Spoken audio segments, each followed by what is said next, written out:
નમસ્તે દોસ્તો, આપનું સ્વાગત છે ન્યૂઝ ગુજરાતી પર। અહીં અમે તમને રોજની 20 મોટી ખબર આપીશું સરળ ભાષામાં સચોટ માહિતી સાથે। જો તમે છો ચેનલ પર નવા તો તરત જ સબસ્ક્રાઇબ કરો અને બેલ આઇકન દબાવો જેથી દરેક મહત્વપૂર્ણ ખબર સૌથી પહેલા તમને મળે। ચાલો શરૂ કરીએ આજના મુખ્ય સમાચાર। અંબાલાલ પટેલની લેટેસ્ટ આગાહી।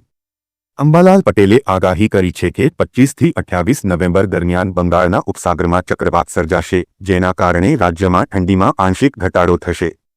2 થી 8 ડિસેમ્બર દરમિયાન પશ્ચિમી વિક્ષોભથી સુરત, નવસારી, ભરૂચ અને અમરેલીમાં કમોસમી વરસાદ પડી શકે છે। ડિસેમ્બરના બીજા ત્રીજા સપ્તાહમાં હિમવર્ષાને લીધે ઠંડીનું જોર વધશે અને ખેડૂતોને ઘઉં, શાકભાજી અને જીરાના પાકમાં ફૂગ તથા રોગથી બચવા સાવચેતીના પગલાં લેવા સલાહ છે। ખેડૂતોને મળશે 10 લાખ વીજળી। રાજ્યના ખેડૂતો માટે વધુ એક સારા સમાચાર આવ્યા છે। ગાંધીનગર ખાતે મુખ્યમંત્રી ભૂપેન્દ્ર પટેલની અધ્યક્ષતામાં મળેલી રાજ્યમંત્રી મંડળની બેઠકમાં વધુ એક ખેડૂત હિતલક્ષી નિર્ણય લેવામાં આવ્યો છે। રવિ સિઝનના વાવેતરને ધ્યાને રાખીને કેબિનેટ બેઠકમાં કેટલાક જિલ્લાઓમાં 8 કલાકના બદલે 10 કલાક વીજ પુરવઠો આપવાનો નિર્ણય લેવામાં આવ્યો છે। જીરાના વાવેતરવાળા વિસ્તારોમાં ખેડૂતોને પિયત માટે 20 નવેમ્બર 2025થી જ ખેતીવાડી ફીડરોમાં 8 કલાકના બદલે 10 કલાક વીજ પુરવઠો આપવાનો નિર્ણય લેવામાં આવ્યો છે। વીસી રૂપિયા માગશે તો તરત કાર્યવાહી। રાજ્ય સરકારે કૃષિ સહાય પેકેજના ફોર્મ ભરવા માટે ખેડૂતોએ વીસીને કોઈપણ પ્રકારની રકમ આપવાના કહ્યું છે। સરકાર દરેક ફોર્મ માટે વીસીને 12 રૂપિયા આપે જ છે। ફરિયાદો બાદ વિકાસ કમિશનરે જણાવ્યું કે જો કોઈ વીસી ખેડૂત પાસેથી રૂપિયા માગશે તો તેની સામે કડક કાર્યવાહી થશે। કલેક્ટરને સૂચના આપવામાં આવી છે કે ગેરરીતિ કરનાર કર્મચારી સામે સીધી કાર્યવાહી થશે। ખેડૂતોએ નિઃશુલ્ક સેવા મેળવવાની ખાતરી આપવામાં આવી છે। 21મો હપ્તો નથી મળ્યો, મૂંઝવણ છે? સંપર્ક કરો। કેન્દ્ર સરકારે આજે ખેડૂતોના ખાતામાં 21મો હપ્તો રિલીઝ કરી દીધો છે। દેશના 9 કરોડથી વધુ ખેડૂતોના ખાતામાં 2000 રૂપિયા ટ્રાન્સફર થયા છે। જો કે કોઈ કારણોસર તમારા ખાતામાં પૈસા જમા થયા નથી અને તમને કોઈ મૂંઝવણ હોય તો અહીં તમે સંપર્ક કરી શકો છો। જેના માટે તમારે વેબસાઇટ ઈમેલ કરવો અથવા હેલ્પલાઇન નંબર પછી 011 થી 23 38 10 92 ઉપર પણ સંપર્ક કરી શકો છો। ગુજરાત સરકારની મોટી જાહેરાત। ગુજરાત રાજ્યના કૃષિ વિભાગે માવઠાથી થયેલા પાકના નુકસાન માટેના સહાય પેકેજના નિયમો અંગેનો ઠરાવ જાહેર કરી દીધો છે। આ ઠરાવમાં માવઠાથી અસરગ્રસ્ત જિલ્લાઓ અને તાલુકાઓની યાદી પણ સામેલ છે। નિયમો અનુસાર જે ખેડૂતોને 33%થી વધુ પાકનું નુકસાન થયું હશે તેઓ જ આ સહાય મેળવવા માટે પાત્ર ગણાશે। સૌથી મહત્વની જાહેરાત એ છે કે અસરગ્રસ્ત ખેડૂત ખાતેદારોને ઓછામાં ઓછા રૂપિયા 5000ની સહાય ચૂકવવામાં આવશે, જે તેમને આર્થિક ટેકો પૂરો પાડશે। એક ખેડૂત ખાતા દીઠ માત્ર એક જ ખેડૂતને સહાય મળવાપાત્ર રહેશે। જો એક જ ખાતામાં અન્ય સહખેડૂત ખાતેદારો હોય તો સહાય મેળવનાર ખેડૂત દ્વારા બાકીના ખાતેદારો પાસેથી સંમતિપત્ર લેવાનું રહેશે। રાશન કાર્ડ કેવાયસી ખૂબ જ જરૂરી। સરકારે નવે રેશન કાર્ડ ધારકો માટે એક મહત્વપૂર્ણ નિયમ લાગુ કર્યો છે। રાષ્ટ્રીય ખાદ્ય સુરક્ષા અધિનિયમ હેઠળ ફક્ત તે જ લોકો સબસિડીવાળા અથવા મફત રાશન માટે પાત્ર બનશે જેમણે પોતાનું ઈ-કેવાયસી અપડેટ કર્યું છે। આ પગલું નકલી લાભાર્થીઓને રોકવા અને સાચા પાત્ર લાભાર્થીઓને લાભ મળે તે સુનિશ્ચિત કરવાનો છે। ઓફલાઇન અને ઓનલાઇન ઈ-કેવાયસી કેવી રીતે કરવું તે અહીં જાણો। નવા નિયમો અનુસાર રેશન કાર્ડનું ઈ-કેવાયસી હવે દર 5 વર્ષે ફરજિયાત બનશે। ઘણા લોકોએ છેલ્લે 2013માં ઈ-કેવાયસી કર્યું હતું, જેનો અર્થ છે કે તેને ફરીથી અપડેટ કરવાનો સમય આવી ગયો છે। સરકારે આ પ્રક્રિયા પહેલા કરતાં ઘણી સરળ બનાવી છે અને તે હવે તમારા મોબાઈલ ફોનનો ઉપયોગ કરીને ઘરેથી પૂર્ણ કરી શકાય છે।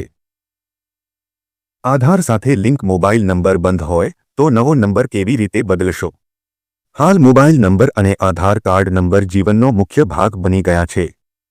માણસની ઓળખના પુરાવા તરીકે ભારતમાં આધાર પ્રચલિત છે। સરકારી કામથી લઈને જન્મ અને મરણના દાખલા સુધી તમામ સ્થળ પર આધાર કાર્ડની જરૂરિયાત રહે છે। આધાર એ 12 આંકડાનો નંબર છે। Aadhaar card number unique identification authority of India દ્વારા આપવામાં આવે છે। આધાર કાર્ડનો નંબર વ્યક્તિ પ્રમાણે બદલતો રહે છે, એટલે કે દરેક વ્યક્તિનો આધાર નંબર અનન્ય હોય છે। આધાર કાર્ડના કારણે વિવિધ સરકારી યોજનાઓનો લાભ પારદર્શી રીતે લાભાર્થીઓ સુધી પહોંચી શકે છે। જૂના બેંક ખાતા ધારકો ધ્યાન આપે।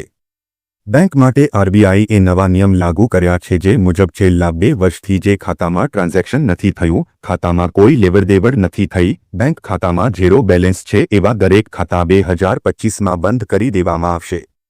છેતરપિંડી રોકવા માટે આરબીઆઈએ આ નિયમ લાગુ કર્યો છે। એટલે તમારું ખાતું પણ આ રીતે બંધ પડેલ છે તો વહેલા કેવાયસી કરાવી લેજો કા પૈસાની નાની લેવડદેવડ કરી લેજો અને થોડું બેલેન્સ પણ જમા કરી દેજો। સરકાર આપશે ફ્રી ઇન્ટરનેટ। દેશમાં મૂળભૂત સુવિધાઓ સાથે ઇન્ટરનેટને જોડવા જઈ રહેલા ફ્રી ઇન્ટરનેટ બિલ પર વિચારણાને સરકારે મંજૂરી આપી દીધી છે।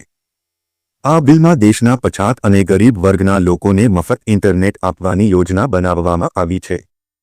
તેનો ઉદ્દેશ્ય એ છે કે દેશના ગરીબો ડિજિટલ ઇન્ડિયાથી દૂર ન રહે, જેમાં સરકાર દ્વારા કોઈપણ ચાર્જ વિના ઇન્ટરનેટ મફત આપવામાં આવશે। ફ્રી ઇન્ટરનેટ બિલ ગયા વર્ષે ડિસેમ્બરમાં રાજ્યસભામાં રજૂ કરવામાં આવ્યું હતું।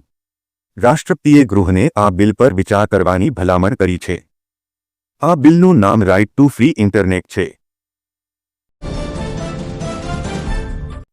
પશુપાલકો મળશે 37,000 રૂપિયાની સબસિડી। રાજ્ય દ્વારા પ્રજાહિતમાં અનેક યોજનાઓ અમલમાં મૂકવામાં આવી છે, જેમાં ખેડૂતો અને પશુપાલકો માટે સરકારે વિશેષ યોજનાઓ અમલમાં મૂકી છે। પશુપાલકો માટે રાજ્ય સરકાર દ્વારા મૂકવામાં આવેલ ગોબરધન યોજના આશીર્વાદરૂપ સાબિત થઈ રહી છે। ગોબરધન યોજનાની વાત કરીએ તો 2 પશુ ધરાવતા પશુપાલકોને ગોબરગેસ પ્લાન્ટ તેમના ઘર પાસે બનાવી આપવામાં આવે છે। 42,000માં તૈયાર થતો ગોબર ગેસ પ્લાન્ટ પશુપાલકોને માત્ર 5,000માં જ બનાવી આપવામાં આવે છે, જેમાં 25,000 સબસિડી અને મનરેગા અંતર્ગત અન્ય 12,000 રૂપિયાની સહાય મળી રહે છે, જેથી પશુપાલકોને આ ગોબર ગેસ પ્લાન્ટ માત્ર 5,000માં જ તૈયાર થઈ જાય છે અને આ પ્લાન્ટમાંથી ઉત્પન્ન થતો ગેસ પશુપાલક સીધો ઘર વપરાશ માટે લઈ શકે તેવી વ્યવસ્થા કરી આપવામાં આવે છે। ગેરંટી વિના 90,000 સુધીની લોન આપી રહી છે। શું તમે તમારો પોતાનો નાનો વ્યવસાય શરૂ કરવા માંગો છો પરંતુ ભંડોળના અભાવે આગળ વધી શકતા નથી? તો આ સમાચાર તમારા માટે ખાસ છે, કારણ કે અમે તમને એક સરકારી યોજના વિશે જણાવી રહ્યા છીએ જે કોઈપણ ગેરંટી વિના 90,000 સુધીની વ્યવસાય લોન આપે છે। ખાસ વાત એ છે કે આ રકમ મેળવવા માટે તમારે વધુ કાગળકામ કરવાની જરૂર નથી અને પૈસા ફક્ત એક દસ્તાવેજ સાથે તમારા ખાતામાં ટ્રાન્સફર કરવામાં આવશે। અગાઉ આ સરકારી યોજના 80,000 સુધીની લોન આપતી હતી, જે 2025માં વધારીને 90,000 કરવામાં આવી છે।